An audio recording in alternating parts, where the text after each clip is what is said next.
Hi நண்பர்களே, hi பிள்ளைகளே, எல்லாரும் எப்படி இருக்கீங்க? ரதி அம்மாவுக்கு இன்னைக்கு வந்து ரொம்ப டயர்டு அப்படி ஒரு டயர்டு தாங்க முடியல நண்பர்களே. ஏன்னா காலுடைய வேதனை. நிறைய பேர் வந்து நேற்று வந்து நிறைய மெடிசன் சொல்லியிருந்தாங்க. வெந்நில கல் உப்பு போட்டு ஒத்தடம் கொடுக்க சொல்லியிருந்தாங்க, பண்ணி பார்த்துருக்கேன். அதுக்கப்புறம் இன்னும் நிறைய கத்தாழை வச்சு நிறைய சொல்லியிருக்காங்க. அதெல்லாம் வந்து கிடைக்கல, பார்த்துக்கோங்க, செஞ்சு பார்க்குறதுக்கு. பாதத்திலேருந்து பயங்கரமாக வீங்கியிருக்கு. அந்த வேதனை வெடுக்குன்னு இருந்தோன்னே என்னால் என்ன செய்ய, ரொம்ப நேரம் வந்து அந்த காலை வச்சு ஊனிட்டே இருக்க முடியல, பார்த்துக்கோங்க. ரொம்ப பயங்கரமான வலியாக இருக்குது. எங்கே பாருங்கள், அப்படியே நான் உங்களுக்கு காட்டுறேன். வந்தோடனே இன்றைக்கி எப்பவும் வந்தோடனே உட்காந்துருந்து ஏதாவது ரீல்ஸ் எடுக்கலாமே அப்படின்னு சொல்லிட்டு பார்த்துட்ருப்பேன். இன்றைக்கி வந்து எனக்கு ஒன்றுமே பண்ண முடியல. அப்புறம் தொடர்ந்து அந்த ட்ராவல் டைம் சும்மாவே எனக்கு டயர்டாக தான் இருக்கும். அது இப்போ கால் வலி இருந்தோன்னே, ஏன்னா ஏற்கனவே நம்மளுக்கு வந்து ஒரு கால் முடியாது, ஒரு கால் பேலன்ஸ் வச்சு தான் எல்லாம் செஞ்சோம். இப்போ பாருங்கள், அடுத்து இந்த கால் அந்த பாதம் ஏன் இப்படி வீங்குது அப்படின்னு தெரியல. அதுமாரி நான் அடிபட்டிலேருந்து நீர் உள்ளே வச்சுட்டான்னு தெரியல, எனக்கு ரத்தம் கட்டிட்டான்னு தெரியல. நான் வந்து ஜிஹெச்சுக்கு தான் அடிபட்ட அன்னைக்கு நெக்ஸ்ட் டே போனேன், பார்த்துக்கோங்க. அதுக்கப்புறம் ப்ரைவேட்டில் போய் இன்னும் காட்டல, ஏன்னா உடம்பு சரியில்லாமல் இருக்குது அப்படின்னு சொல்லிட்டு நான் போகலை, பார்த்துக்கோங்க. அதேமாதிரி ஸ்கூலுக்கும் டைம் வந்து கரெக்டாக இருக்கா போல். அது ஏன் இப்படி வருதுன்னு தெரில. நான் காட்டுறேன். யாராவது பெரியவங்க இல்லை தெரிஞ்சவங்க இருந்தால் எனக்கு வந்து இதுக்கு வந்து ரிப்ளை சொல்லுங்கள், எதுக்காக இப்படி இருக்குன்னு. ஒன்று நீங்கள் சொல்லுவீங்க. இதில் காட்டுறதுக்கு வீடியோக்கு உங்கள்கிட்ட சொல்லணுன்னு இருக்குது.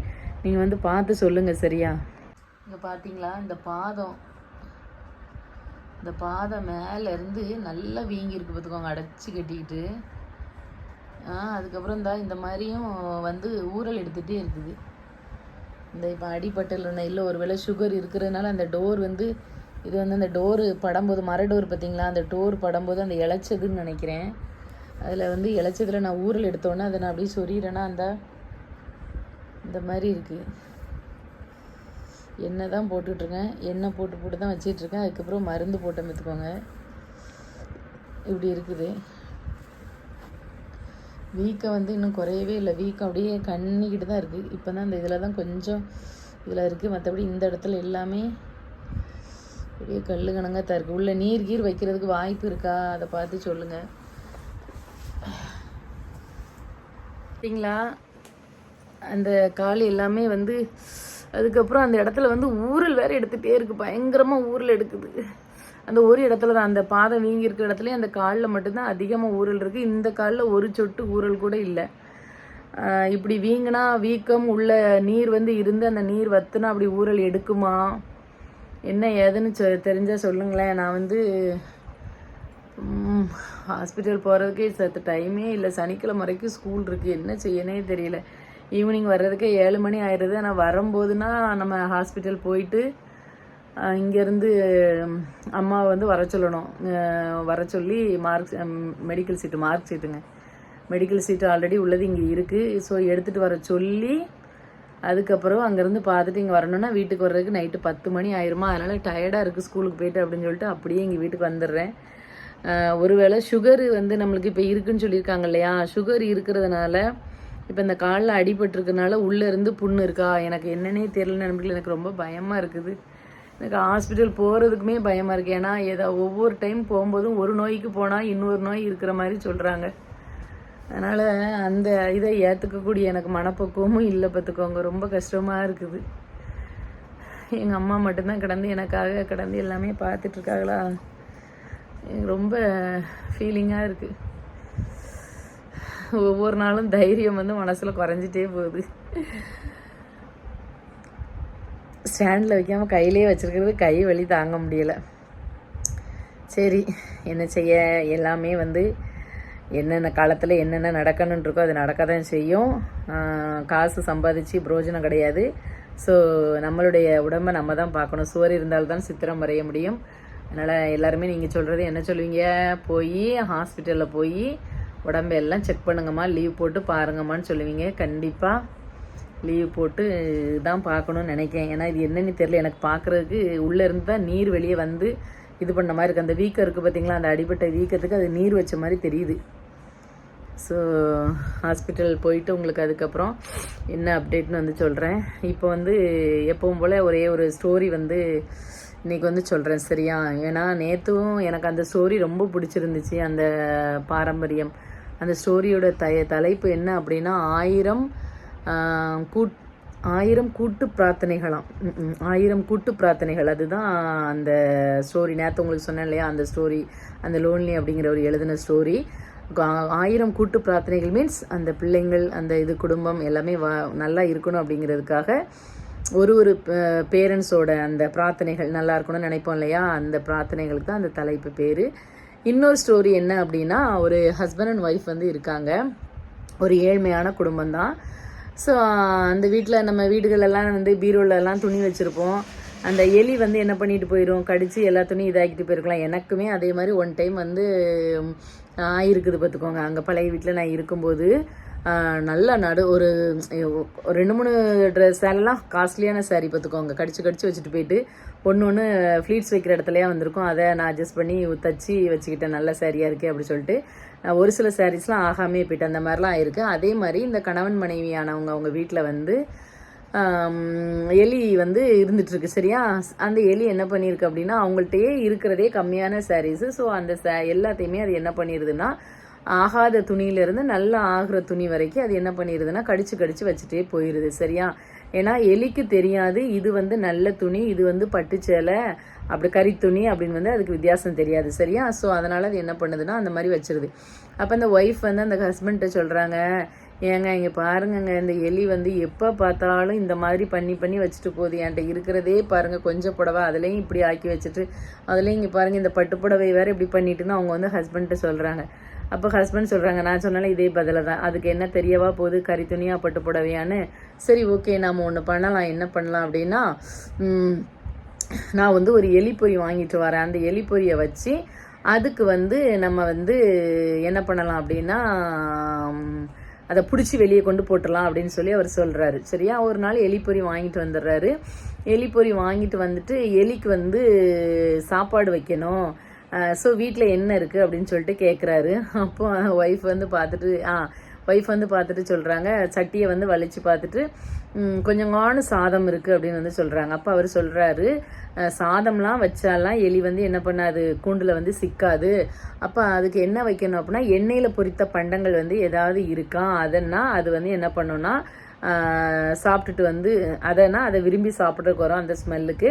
நம்ம அப்போ அதில் வந்து அதை வச்சுட்டோம் அப்படின்னா அது ஈஸியாக வந்து கொஞ்சம் நேரத்தில் சாப்பிட்டோன்னே மயக்கம் அடைஞ்சிரும் அப்படின்னு வந்து அவர் சொல்கிறாரு.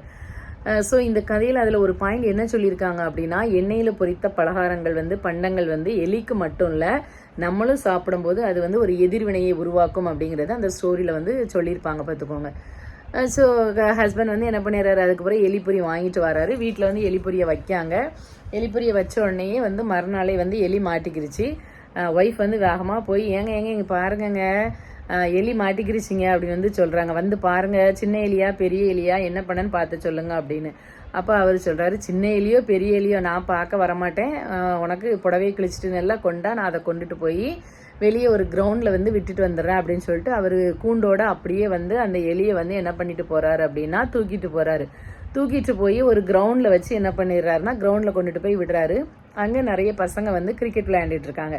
ஸோ அந்த பசங்க எலி ஓடி வந்தோடனே என்ன பண்ணுறாங்கன்னா, தாங்க கையில் உள்ள பேட்டு, கல், பந்து இதெல்லாம் வச்சு தூக்கி அந்த ஓடுற எலியை வந்து எரிஞ்சு அவர் கண்ணு முன்னாலேயே கொஞ்ச நேரத்தில் அந்த எலியை வந்து என்ன பண்ணிடுறாங்கன்னா கொன்றுதாங்க சரியா. ஸோ இவர் வந்து இந்த எலி செத்த நிகழ்வை அவர் பார்த்தோன்னே அவர் நினைக்காரு, நம்ம வீட்டில் இருந்த வரைக்கும் இந்த எலி வந்து எப்படி இருந்துச்சுன்னா உயிரோடு இருந்துச்சு, அப்படி தானே பாதுகாப்பாக இருந்துச்சு. அந்த கூண்டுக்குள்ளே இருக்கிற வரைக்கும், அந்த வீடு ப்ளஸ் அந்த கூண்டுக்குள்ளே இருக்கிற வரைக்கும் இந்த எலி வந்து பாதுகாப்பாக இருந்துச்சு.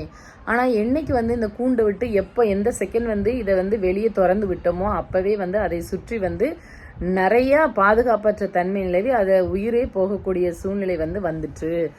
ஸோ இந்த இடத்துல வந்து அந்த எலியினுடைய தன்மை வந்து என்ன அப்படின்னா, அதுக்கு வந்து துணியை பற்றின இது தெரியாது. ஸோ அது வந்து அது வாழக்கூடிய அந்த இடத்துல அது செய்ய வேண்டிய அது செயலை வந்து செஞ்சுருக்கு. ஆனால் இது சாகிறதுக்கு நம்ம காரணமாயிட்டோமே, அந்த ஒரு உயிரியை வந்து கடவுள் வந்து அந்த நோக்கத்துக்கு தான் படைச்சிருக்காரு.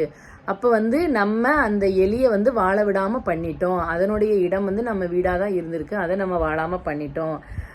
அப்படின்னு சொல்லிட்டு அவர் வந்து மனசு வருந்துறாரு. இந்த எலியினுடைய சாவுக்கு நம்ம காரணமாயிட்டோம், அது வாழ்க்கையை நம்ம வாழ விடாம அப்படின்ட்டு. ஸோ ஒரு இது வந்து நம்ம அவங்க வந்து எலி அந்த கூண்டு அப்படிங்கிறது என்ன அப்படின்னா நம்மளுடைய வீடு, அந்த எலிங்கிறது நாம் வாழ்கின்றவர்கள்.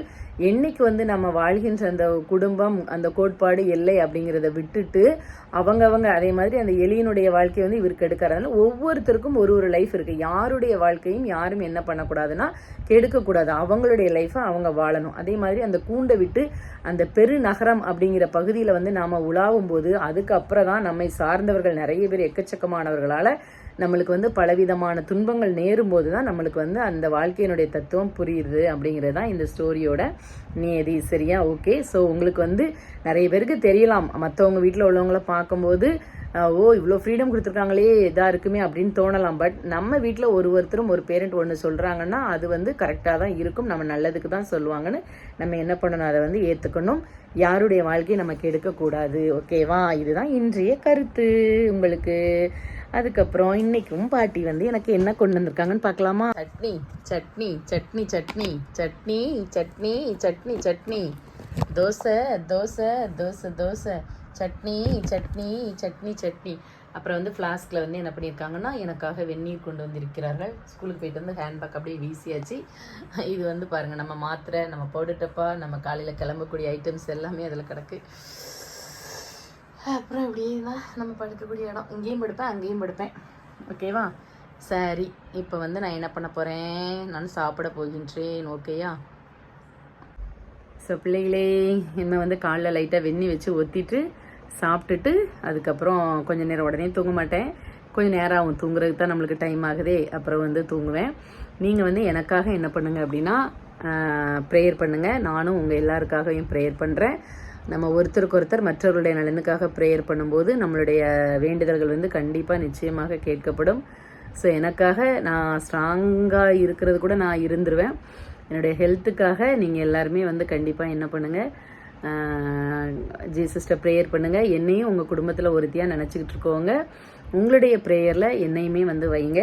கூடிய சீக்கிரம் நம்மளுடைய வீட்டு ஃபங்க்ஷனில் எல்லாருமே சந்திக்கலாம். சரியா? அதுக்கு எல்லாரும் நல்ல ஆரோக்கியமாகவும் நல்ல நோய் நொடி இல்லாமையும் வந்து என்ன பண்ணணும், நம்ம இருக்கணும். கண்டிப்பாக வந்து எல்லாரும் மீட் பண்ணலாம் ஒன் டே. ஓகேவா? சரி, டேக் கேர். எல்லோரும் தூங்குங்க. Good night. இன்றைக்கி கொஞ்சம் சீக்கிரம் வீடியோ போட பார்த்துருக்கேன். 10 மணிக்குள்ளே வந்துடுதான்னு பார்க்கலாம். சரியா? இப்போ லோட் பண்ண போகிறேன். நெட்வொர்க் தான் ப்ராப்ளம், மெதுவாக ஆகுது. சரி, இப்போ வந்து 9 மணி பார்த்துக்கோங்க. உங்களுக்கு எத்தனை மணிக்கு வீடியோ கிடைக்கும் அப்படின்னு சொல்லிட்டு நீங்கள் வந்து சொல்லுங்கள். ஓகேவா? நாளைக்கு வந்து இன்னொரு சுவாரஸ்யமான ஒரு வீடியோவோட நம்ம பார்க்கலாம். சரியா? என்ன சுவாரஸ்யம், நம்ம வந்து டெய்லி பேசிக்கிட்டு இருந்தாலே வந்து நான் உங்கள்கிட்ட பேசுகிறேன், நீங்கள் கமெண்ட்ஸ் பண்ணுறீங்க, அதை பார்க்குறேன். மனசுக்கு வந்து ரொம்ப திருப்தியாக இருக்குது. இன்னும் நிறையா ஐடியாஸ்லாம் இருக்குது. நிறையா நம்ம வந்து நம்ம 2 பேரோட நம்மளுடைய இன்ட்ராக்ஷன்ஸ் எப்படி இருக்கணும், நம்மளுடைய உறவை வந்து அடுத்த நிலைக்கு எப்படி கொண்டுட்டு போகணுன்னு நிறைய எனக்கு ஐடியாஸ் இருக்குது. நம்ம அதை மாதிரி சேர்ந்து நம்மளுடைய சேனலில் வந்து நம்ம பண்ணலாம். ஓகேவா? Take care. டாட்டா.